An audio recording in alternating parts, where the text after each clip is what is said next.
Selamat datang di Desa Pabian, sebuah desa yang tidak hanya indah, tapi juga penuh dengan nilai-nilai toleransi.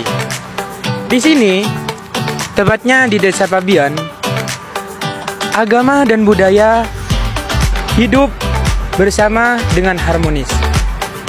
Dan desa ini disebut sebagai Kampung Toleransi dan Desa Pancasila. Kenapa disebut Kampung Toleransi? Karena ada 3 rumah ibadah yang saling menghormati satu sama lain, yaitu gereja, masjid, dan kalenteng. Masjid, tempat umat Islam melaksanakan ibadah mereka. Di sini, selain sholat, banyak kegiatan sosial yang mengajak warga untuk bersama-sama menjaga kerukunan. Di Desa Pabian, kita belajar bahwa toleransi bukan hanya sekedar kata-kata, tapi juga arti nyata dalam kehidupan sehari-hari. Dalam kejadian berubah keadaan yang bergantung dari hormat, datanglah ke yang terakhir adalah kalenteng, di mana tempat umat pengungsi beribadah.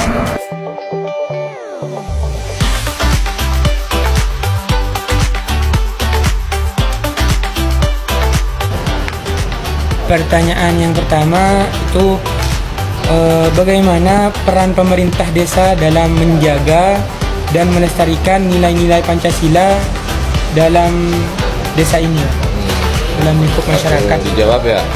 Ya. Di dalam hal ini pemerintah desa menjaga kerukunan dan toleransi umat beragama sesuai dengan sila pertama nih, Pancasila, ketuhanan yang Maha Esa. Jadi saya bicara histori dulu yang sampean-sampean punya gambaran. Di Desa Pabian ini ada tempat peribadatan yang berdekatan. Memang secara fisik ada 3 tempat peribadatan, ada kelenteng, ada gereja, ada masjid. Tapi sebenarnya kalau sampean menggali lebih dalam, di kelenteng ini ada 3 tempat peribadatan. Ada Buddha, Tao, dan Konghucu. Jadi ada 3 pemeluk agama yang melakukan tempat peribadatan di satu tempat, yaitu di kelenteng. Cuman karena secara kasat mata, secara bangunan hanya ada 3. Jadi kami dalam hal ini pemerintah desa selalu berupaya melibatkan ketiga tokoh agama ini. Keterwakilan mereka selalu kami libatkan dalam kegiatan rutin yang kami lakukan, yaitu musyawarah desa. Jadi dalam hal ini apa yang menjadi saran, apa yang menjadi masukan, itu kritikan dari ketiga keterwakilan tokoh ini nantinya akan kita tindak lanjut. Jadi dengan mereka diundang, mereka terlibat secara langsung, dan mereka merasa diorangkan seperti itu. Ini pun nantinya berimbas pada kegiatan-kegiatan yang lain. Jadi dalam hal kegiatan yang lain, misalnya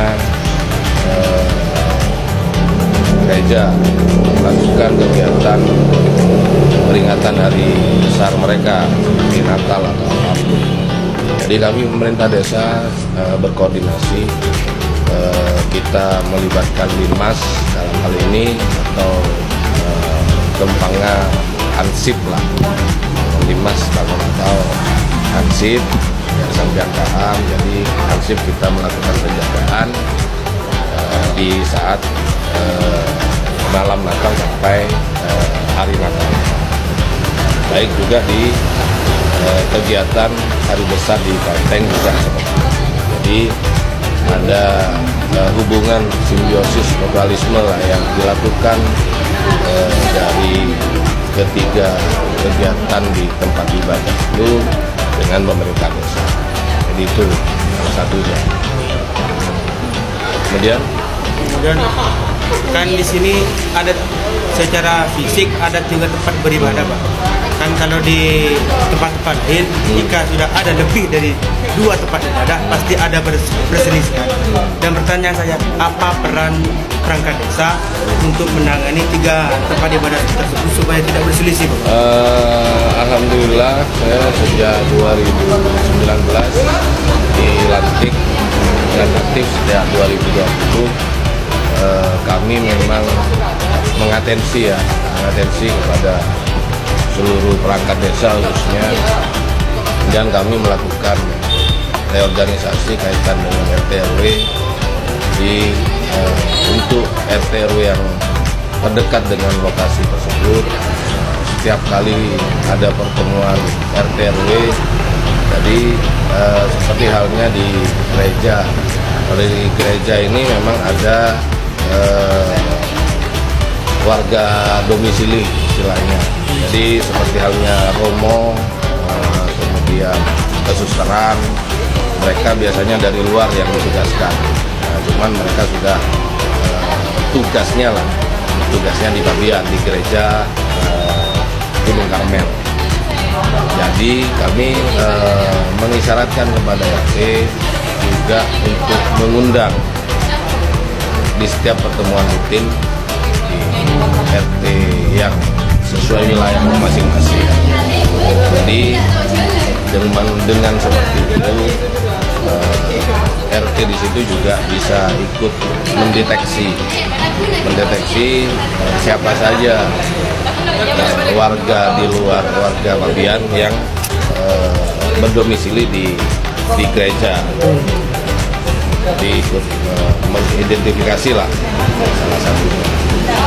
Kemudian kami juga selalu memberikan sosialisasi lah pada warga sekitar dalam setiap momentum yang ada.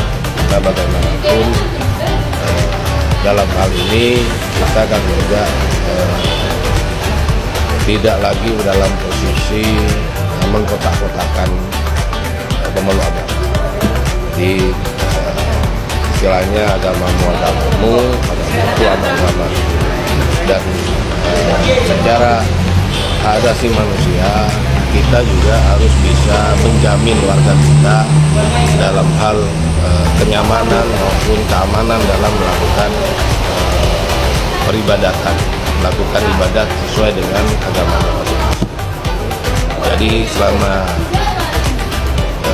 dari saya menjabat sampai detik ini belum pernah ada konflik apapun yang terjadi, baik antar pemeluk agama maupun di sekitar lokasi tempat peribadatan. Seperti itu. Ada lagi? Baik Pak, seperti yang sudah dijelaskan, bagaimana cara menyikapi perbedaan pendapat antar warga agar tetap bisa menjaga keharmonisan sesama? Perbedaan itu saya rasa tidak bisa kita hindari ya, karena setiap isi kepala berbeda muatannya. Yang penting dalam hal ini setiap apapun yang menjadi masukan masyarakat, kritik dan saran selalu kita inventarisasi. Jadi dalam hal perumusan baik APBDes maupun kegiatan program desa dalam pemerintah desa dalam hal ini, dalam hal penggunaan dana desa ataupun kegiatan yang non anggaran, kami selalu mengupayakan usulan itu dari awal, dari bawah, dari masyarakat secara berjenjang. Jadi kami wajibkan di setiap RT melakukan kegiatan rutin pertemuan RT, baik itu dikemas dengan pengajian ataupun hanya sekedar silaturahim biasa. Dan di situ setiap bulan sekali ada rumusan. Kita sediakan form. Jadi apa saja yang menjadi keluhan dari masyarakat kami, misalnya ada jalan rusak atau ada apa atau penerangan yang kurang, jadi diinventarisir oleh RT kami. Kemudian setiap tahun sekali di tingkatan dusun, karena kita ada 4 dusun, di tingkatan dusun nantinya akan mengundang RT di wilayah dusun masing-masing untuk menyampaikan hasil dari pertemuan RT. Dari pertemuan dusun ini nanti akan disampaikan di musyawarah desa. Namun di tingkatan dusun ini, dari beberapa RT di wilayah dusun itu nantinya sudah terpetakan, artinya ada usulan-usulan prioritas. Contoh misal kalau hanya rusak ringan, berarti kita prioritaskan yang rusak berat, atau yang rusak berat karena belum ada akses jalan baru, maka kita utamakan yang akses jalan yang baru.